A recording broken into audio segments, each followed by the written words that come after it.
President Volodymyr Zelenskyy is again highlighting the desperate need for military aid in Ukraine. He spoke exclusively with our Charlie D'Agata in northeastern Ukraine, where the country's under-equipped soldiers are struggling to hold territory from Russia.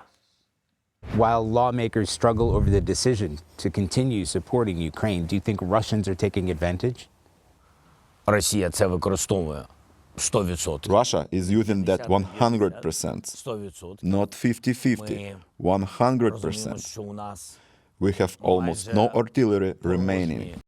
CBS News senior foreign correspondent Charlie D'Agata is in Kyiv for us. Charlie, what did President Zelenskyy tell you about the state of the war and what Ukraine needs most in its fight against Russia? And in particular, I just have to remark on the setting for this interview. If you could talk to us a little bit about what you witnessed as well. Yeah, so Lana, we went to, we'll call it an undisclosed location, but it was a part of Sunni that had been bombed. And as I've said before, you don't have to go far in the east to look for a bombed out building. It was a place that he chose. Of course, he had a sort of low profile security, but significant security around them. Now, he said forces are holding the line, but not for long. Basically, they're being outgunned. Now, we know, we've spoken about it before, the artillery part is nothing new. They can't get enough. But he said it's not just the amount, but the reach. Russia can fire shells longer, further than the Ukrainians, 12 miles. Ukrainian forces can't get close, which means they're forced into retreat. He told us they aren't equipped to defend against an expected widespread offensive.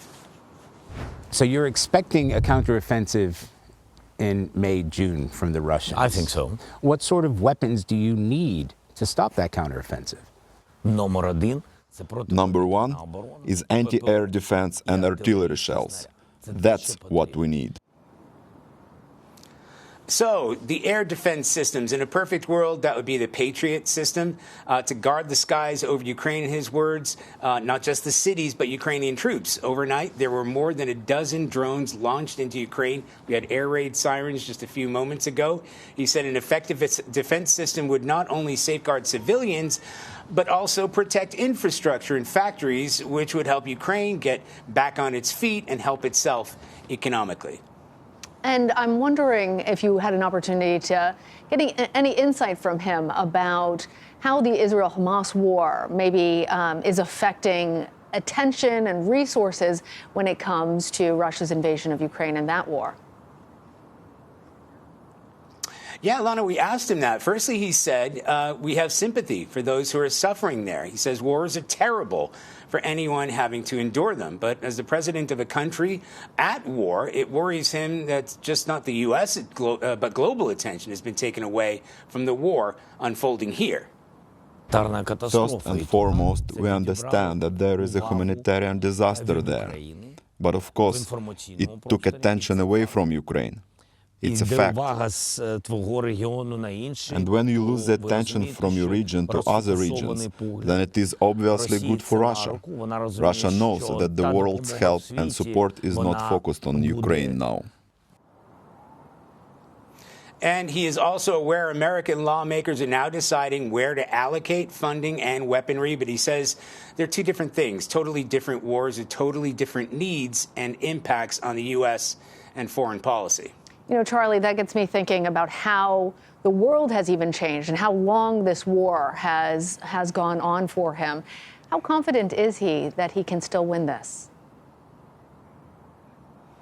Yeah, Lana, he was very upbeat when we spoke to him. We know President Zelenskyy has a job to do.